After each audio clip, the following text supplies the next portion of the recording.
What's up, guys? Kurt Hughes here with Ignite Baseball, doing a long overdue Manny Machado swing breakdown.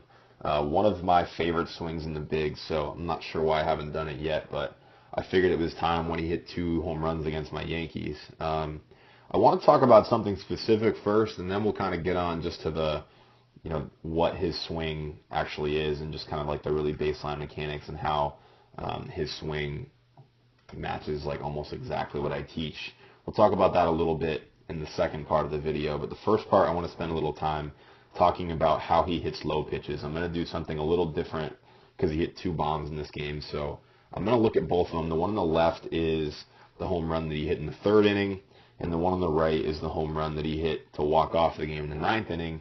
The one on the right, it isn't really like a high pitch, but it's not as low a pitch as the one on the left, so we can I want to show you the differences in the swing. So we'll zoom in a little bit, and first we'll look at the low pitch, and then we'll look at the high pitch. Kind of zoom them both in here, so see what we're looking at, and we'll go from there. Okay, so I'm going to get going with this low pitch. This is a really, really impressive swing. He absolutely hammers this ball, hits it to left center, but probably more closer to like center than left center. Hits it a really, really long way. And there's been a lot of talk. I saw an MLB Network thing the other day talking about it, about how you want to hit low pitches by bending your knees, and I just don't think that's true, and I'm going to kind of show you why.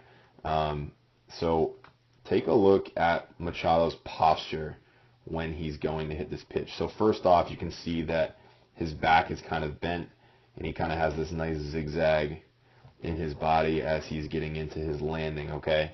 And when he goes to swing, what you're going to see is that even as he rotates, he kind of maintains that tip. So you can kind of see, if I drew a line through his shoulders, maybe in this next frame right here, it would kind of go downhill, right? So what I don't see in this video is really a knee bend. So his back knee is bent for sure. But if I look over here on the right-hand side at this video, and I look at this swing, the back knee is also bent. And I wouldn't say that it's more bent here on the left than it is here on the right. I think it's pretty similar. So I don't really see the knee bend thing. So I don't know if I fully agree with that statement.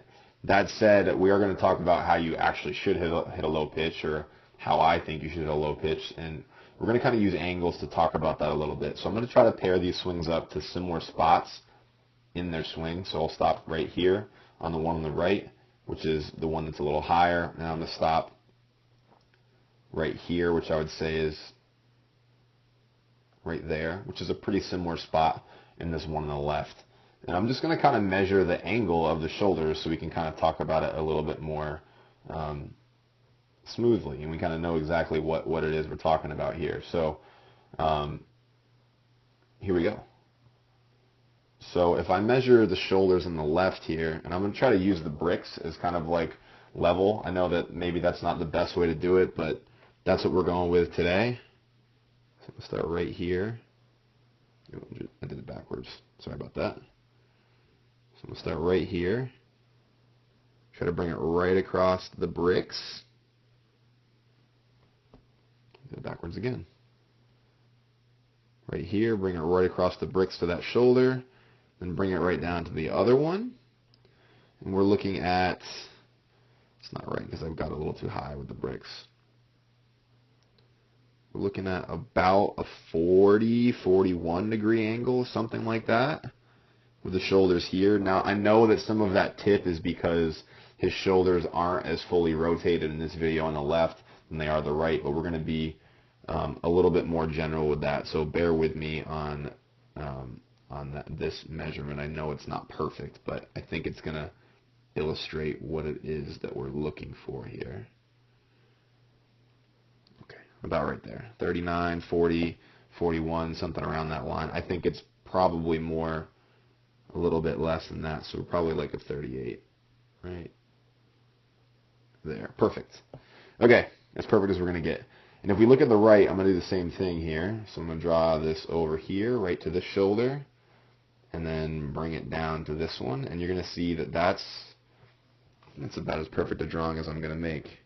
Yeah, that's pretty good. So we're looking at a 30-degree angle over here on the right. So what I'm kind of seeing here, and I hope you're seeing the same thing, is that on the video on the left where the pitch is lower, the shoulders are tipped more than the video on the right where the pitch is higher. And that's kind of the way that we want to hit low pitches, by moving our shoulders on differential planes. So if it's a low pitch, you want to move your shoulders kind of like a Ferris wheel. If it's a high pitch, you want to move your shoulders kind of like a merry-go-round. So flatter when they're higher. There's never really a time that they move perfectly flat where the back shoulder is as high as the front shoulder, because that would mean that you're swinging at a pitch that's like at your shoulder, and that just wouldn't be a strike, so there's no sense in swinging at that anyway. So you're always going to have a little bit of a tip. And what you'll notice is that if I extend this line out that I just kind of drew from the shoulders, it's very close to matching the bat plane. Not quite as much with the one on the right, but it's close enough where we can kind of look at that correlation. So wherever the shoulders go, our bat is going to kind of go as well. And what you'll notice also is that, some people were talking about the knee bend thing, but for years, coaches have been talking about dropping your hands on the low pitch. And what you'll notice is that Machado reaches out a little bit more for the away pitch because the pitch is away and he kind of hits it with the end of the bat. Super impressive that he got it over the fence. But what he doesn't really do is drop his hands very much. You'll see relative to his shoulder, his forearm is kind of in a similar spot. So forearm height is here on this one. Forearm height is here on this one. It's not the exact same spot, but it's close enough where we can almost make that statement. And every swing that we look at isn't going to be perfect or exact anyway. So, we can sit all day trying to think about the perfect swing, but you'll never be able to execute it. So there's no sense in actually stressing about that component of it. So let's look at one more little thing, and then we'll move on to kind of me looking at just his swing overall in general. So if I drew another line from his foot straight up through his belt buckle, it's not really in the right spot. Straight through his belt buckle, and then once I get to his belt buckle, is that straight? Maybe a little bit more this way. A lot of me drawing lines in this video, sorry about that. And then I drew another line through his head, right to that spot, and I measured that angle, which I didn't. There we go, just like that. Right through his head, we're looking at like a 157, something like that. And then if I did that same exercise again over here, right through his helmet, we're looking at a 144. These lines probably aren't perfect, but let's just assume they are. So we're looking at a 145 degree lean on the left and a 157 degree lean on the right. So what's really happening is that he's tilting in towards the plate by the hinge of his hips and by the tip of his shoulder, like we already talked about. So what's happening here is that he's kind of hinging at this hip right here, and he's just leaning in. And how far he tips in is really just dependent on how far he's kind of leaning over the plate with that hip. And that really is what's helping him control the planes as well. And that also will affect his shoulder plane. So it's both the hip and then also a side bend.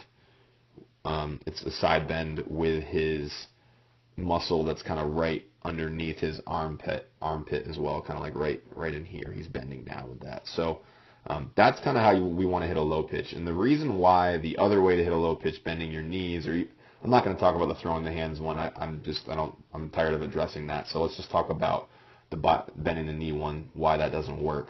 The acceleration of gravity in feet is negative 32 feet per second squared, which basically means that's essentially how fast gravity is pulling you down. And the only way that you can actually use knee bend is by just letting gravity accelerate you down, right?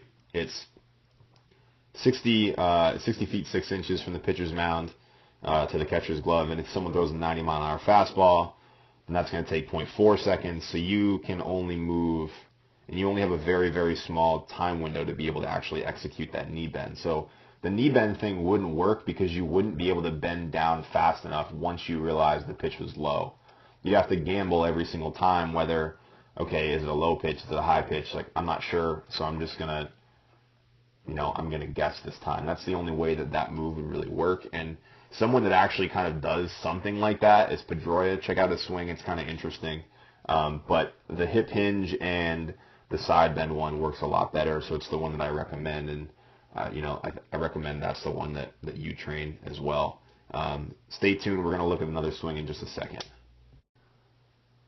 Want to take a look at another video that I kind of had from a really long time ago of Machado, just because those home runs didn't have a side view. And I do like his swing so much that I wanted to take some other looks at it as well that weren't just the traditional MLB view.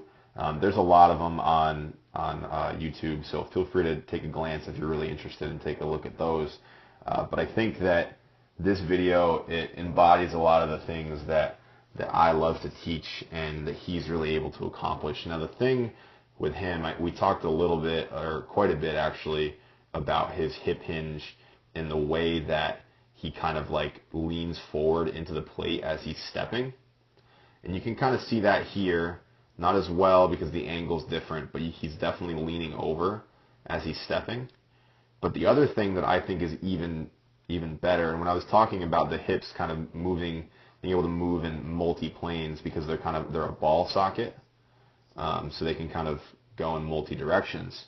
So if you take a look at this back hip right here, watch it move like away from us in his step. So he kind of moves away from us in kind of like a counter rotation. So if you're looking at it from this way, the pitcher can kind of like see his butt as he's lifting his leg. And because he's able to do that really well, he can kind of slide his butt out from under his shoulders. And when you can slide your butt out from under your shoulders, you can make your posture go back, which allows you to come up through the ball.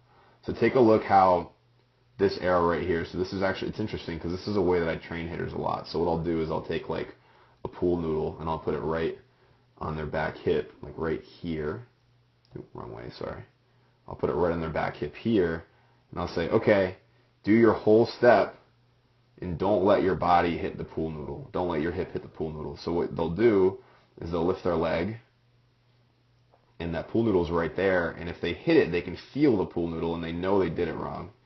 So what they have to do is slide their hip away from the pool noodle. And what I say is try to put your armpit right over the pool noodle. So you'll kind of see that as he slides his hip forward, he leans his head back.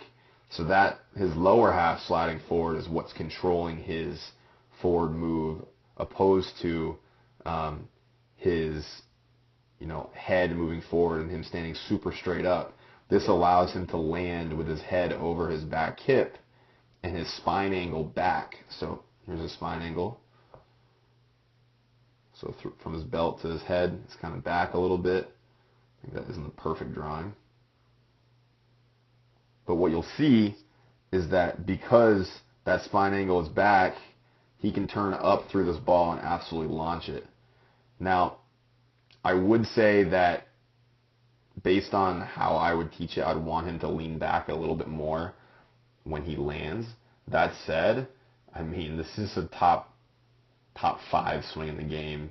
Probably better than that. He turns the box really, really well, meaning that he kind of lets his body control his barrel early in his swing. You'll kind of see, like, if you think about how far his hands are from his shoulder, they don't really move very far until like right here, and then they kind of go out.